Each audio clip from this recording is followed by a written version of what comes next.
These darn Democrats sure are low down. Let me tell you how low down these dirty Democrats are. Y'all, they didn't recruit a stateswoman. No.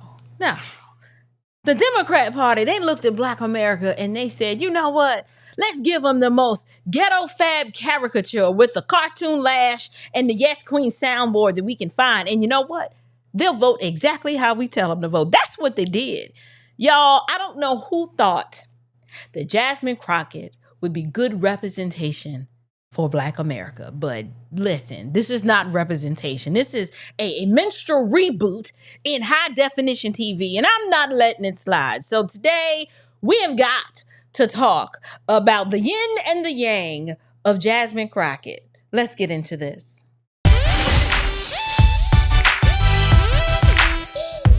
Grace and peace, you guys. Welcome back to Unshakable with April Chapman, where we discuss all things social, cultural, political, and theological from a biblical perspective. I'm your host, April Chapman, and welcome to the show. So what in the wrongteousness are we really about to watch? Y'all take a look at this clip.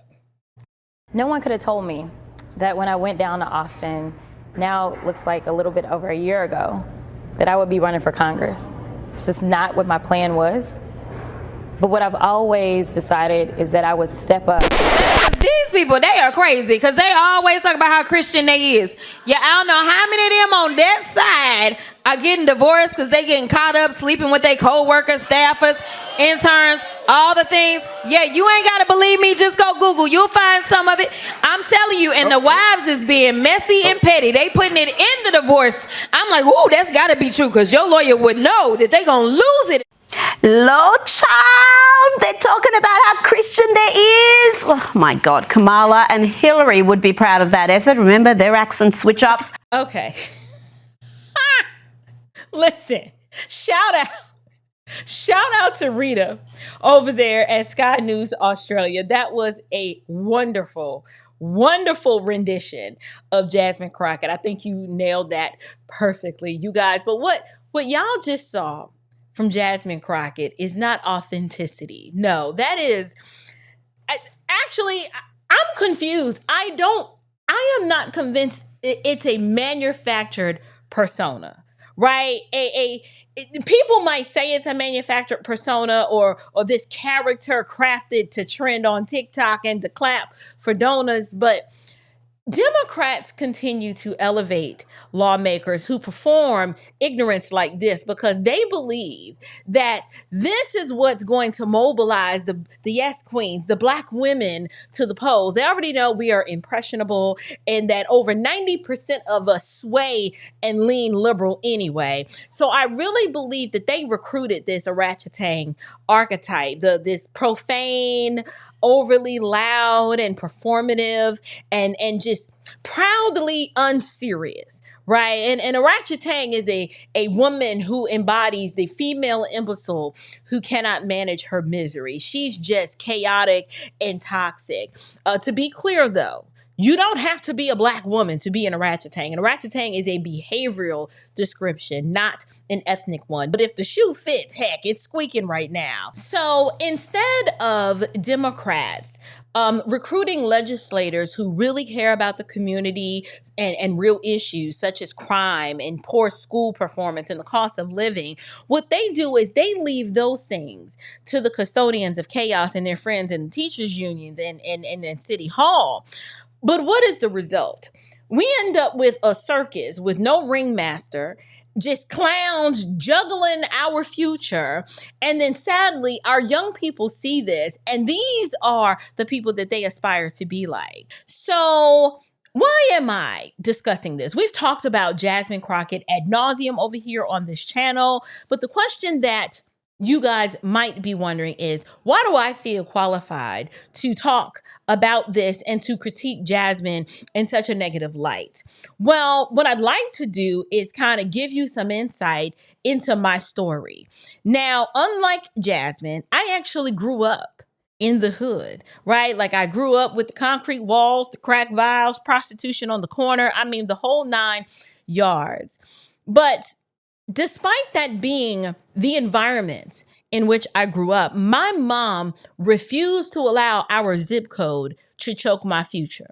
Okay, so when she could not afford private school in the elementary school years, my mother decided that she was going to build one at home. Okay, we always would go to the library. We had encyclopedias in the house, childcraft, Reader's Digest, vocabulary drills. I mean, every summer, workbooks, enrichment activities, the planetarium, the ballet, Carnegie Hall, all of these things fed my mind, even though, yes, we were in technically the hood. And what I admire so much about my mom is that after elementary school, she knew that she did not want me to go to the neighborhood junior high school. So through the grapevine, she found a small performing arts charter school in Spanish Harlem. And I've told the story before, fought the district to release my transcripts, but by God's grace, she got me in. And my choir director, who served as also as my math teacher, she helped me to apply to an elite high school. And by God's grace, I landed a scholarship to St. Catherine's School in Richmond, Virginia, as a boarder, meaning I was in the boarding department. I lived on campus. This is where I spent my 10th grade through senior year. And this was no small feat, considering the fact that this school at the time was about $18,000 a year. This is in 1997. So I'm 600 miles away from home. And the goal was so that I could get a serious education and to make my family proud. Why does this matter? This matters because some of us actually know how to be relatable without being ridiculous. I get it. Read the room, know your audience. That is important, right? We understand the difference between being from the hood and performing hood antics for clout. Okay, the scriptures tell us that a fool gives full vent to his spirit, but a wise man quietly holds it back. Wisdom doesn't mean that you can't be funny, you can't be fierce, you can't be sharp and scathing when necessary, but it also means that you don't have to be a spectacle. Okay, and so here's my thesis of this whole video made very plain for you. Jasmine Crockett is putting on an act, but it proves that Democrats have utter contempt for Black voters. Why? Because they don't think that we want policy or serious politicians. They think that we want performance. Just put her out there like a show monkey and let her perform. So they'll platform the profanity and the performative finger snaps and the lashes, flapping like a deranged Muppet. The whole drag brunch meets committee hearing energy. They think that that's what we want. They think that those are the antics that are going to get a rise out of us to drive us to the polls to vote. And sadly, I hate to admit this, on some level, that is enough for some of us to be motivated to vote. Okay? Yes, the emotions and the lack of logic, the lack of logic run high along with the emotions. But this is true because they believe that this is going to turn out voters. I call it the yes queen politics, okay? It's you get a sugar high now, but you end up in a diabetic Democratic coma later. That's what ends up happening. All of this is positioned as if it's empowerment, but it's not empowerment. It is entertainment as enslavement. The new form of slavery is now ideological enslavement. And yes, righteousness exalts a nation. But sin is a reproach to any people. So when our standards start to collapse and get so relaxed that they look like Jasmine Crockett, are we surprised that our cities follow? Are we surprised that the culture also follows? Black Americans need to demand some sort of standard for public conduct. Now, hear me clearly, you guys. You don't have to be a Christian in order to prefer competence over the clownery that we see coming from Jasmine Crockett. For example, I've mentioned this before. We've got Black Democrat women in the U.S. Senate right now who aren't playing a ratchetane theater, right? Lisa Blunt Rochester from Delaware and Angela also Brooks out of Maryland carry themselves like adults. You may disagree with their policies. I know I do. But they model a decorum without pretending to be hood rats. That is the point. It is not necessary for Jasmine to act like this, but she does it because somebody has to be paying her to do it, or she just doesn't give a darn. She just wants to appeal to the bottom, lower, gutter, broad, orangutan culture in order to pander to them, to gain their trust, and to get votes. The bottom line for us is you can be bold without being belligerent. Yes, have passion. Leave the profanity out of it.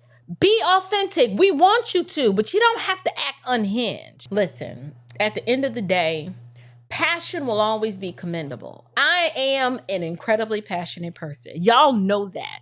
But my goal on this platform is to inspire and exhort you to think biblically and to live boldly. But when I see antics like this from Jasmine Crockett, she's not inspiring anyone to be excellent. So you had an opportunity to see a tale of two Jasmines. And to be honest, I could be overly critical. I could be incredibly overly critical in my commentary on what we just witnessed. But I'm going to attempt. It does need to be called out. It absolutely does. It needs to be disavowed. But I'm going to attempt to explain what we think we saw. So the first Jasmine is the Jasmine that was trained to, this is how you act in polite company. This is how you act when you want to be taken seriously. You convey your thoughts in a meaningful way. You make eye contact. You're poised. You're comfortable, right? You're speaking with a very even pace and a more lighter, softer tone. Jasmine has been coached. Your parents did not spend the amount of money that they spent to educate you, and you've not had speech class, debate prep. You know how to act and conduct yourself in a variety of circumstances. So what we see from Jasmine on the first clip, I don't know if that's really Jasmine, but what I do know is that Jasmine knows how to pull out that Jasmine when it's necessary. Here's what I'm struggling to understand. Why does she feel it necessary to pull out a ratchetain Jasmine? Just hood rat, ghetto-licious, double negative. I don't know what this is in there now, honey child. No. I get it.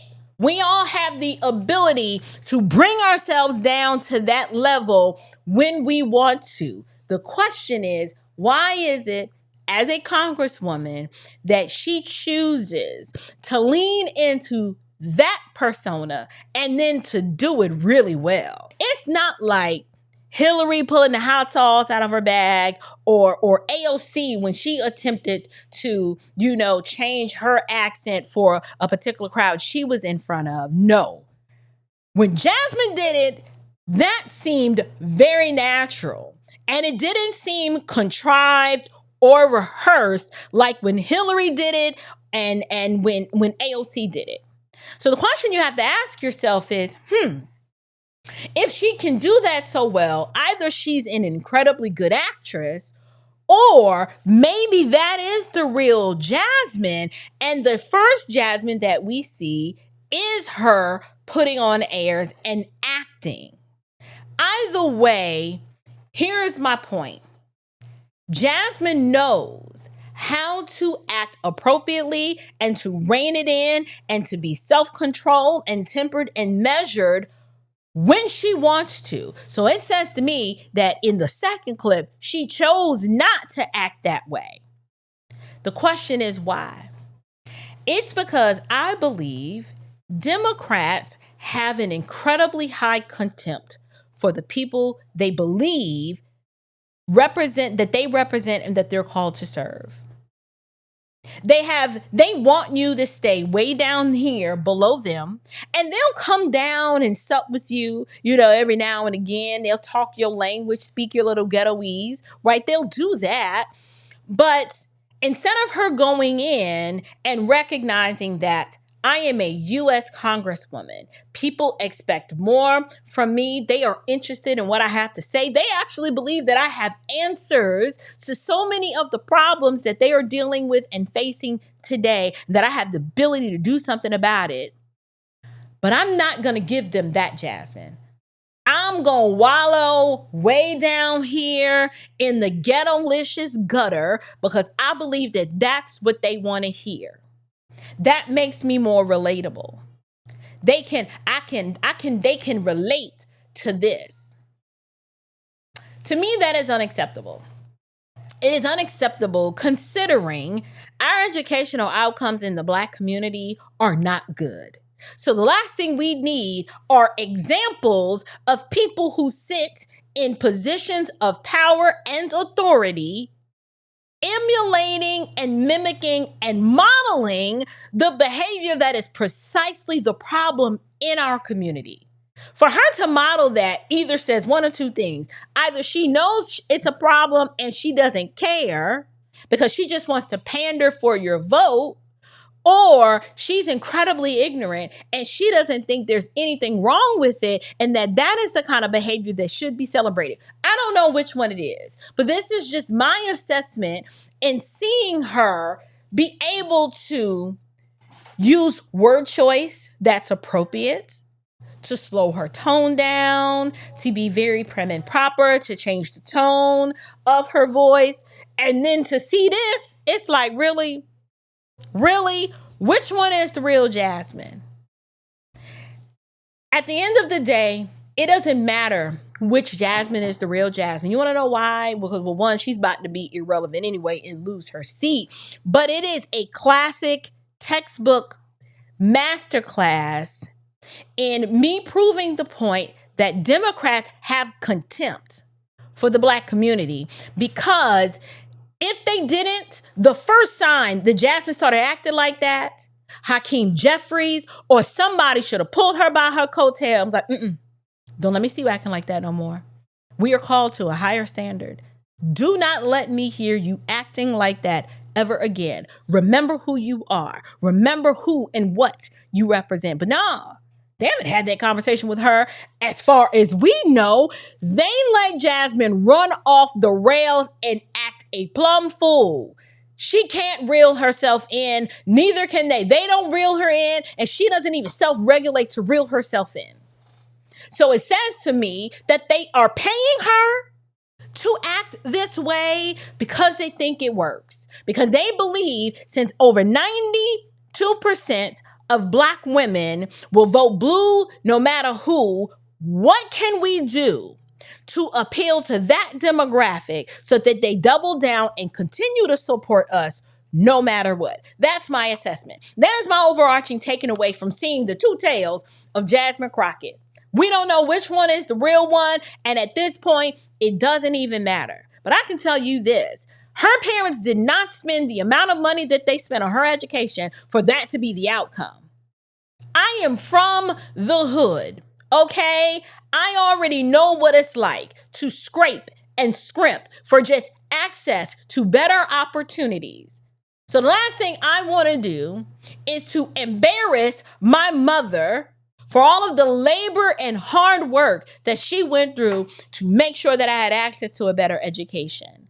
So as much as it depends on me, I am always going to do my best to reflect that. But at the same time, it doesn't mean that I'm unrelatable. I know how to connect with a variety of different audiences without acting like a buffoon. Okay? Why? Because I am who I am. I'm the Black girl from the Bronx. But I picked up a book or two. I've traveled a little bit here and there. But you don't see me acting like a buffoon because I recognize what's at stake. We have too much of the performative theatrics that embarrasses the culture and makes us look bad. The last thing I want to do is be a caricature of that.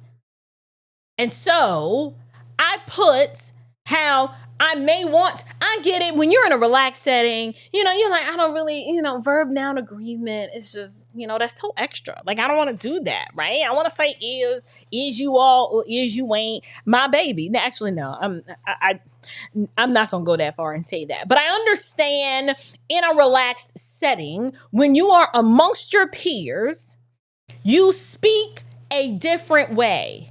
But why is it that she's willing to do this in front of the cameras where she knows she is being recorded? It's because that's what she wants you to see. She wants you to see that caricature because she believes that it is appealing to a demographic that is going to be on her side and be loyal to her. The Yes Queen chicks, the Dollar General side, yes, because they see herself, they see themselves in her, and she believes that that is what's going to garner her votes. Not that she's putting forth any substantive legislation that's going to change their lives, but all because she looks and acts like me, so therefore I'm gonna vote for her. I like her because she tells it like it is. What is Jasmine actually saying of substance other than calling people names? Okay, what I'm waiting for the meaningful piece of legislation that she's introduced, because it hasn't been any. And as far as we know, in looking at her voting record, she sides with the rainbow cult, the mafia, and the illegal immigrants and the teachers union. She's against school choice. She's absolutely pro baby deletion, womb assassination. Help me understand what about her policies are meaningful and helpful to your future. I'll wait, because I don't see any. I just don't. So at the end of the day, I understand why she's acting this way, and I'm not making excuses for it because it is absolutely shameful and problematic. The question is it shameful enough for more people to say, yeah, we don't want this. We don't want this representing us. We are going to call ourselves to a higher standard, and we're going to be on the lookout for chicks like this and make sure that they don't get put in office ever again. Now, you can never completely isolate or insulate yourselves from women like this getting into office, because she did not act like this at first. So this tells me she done got a little too comfortable.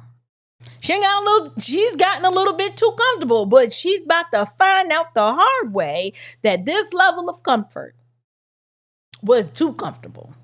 And I hope she is gearing up for what her next phase of her career is going to look like, because it's absolutely not going to be representing the district in Dallas County that she currently represents. She got to pick a new hustle. Maybe she can get cast in Real Housewives of Dallas, Texas, if that's a franchise that they're thinking about starting. I don't know. Maybe she'll move, Lord forbid, say it ain't so. Maybe she'll move to Atlanta and join that cast. She would be excellent. She would be absolutely excellent on Real Housewives of Atlanta. But anyway, you guys, that's really all I had to say about that. So until next time, you guys, stand firm, stay bold, and above all else, stay unshakable. Grace and peace.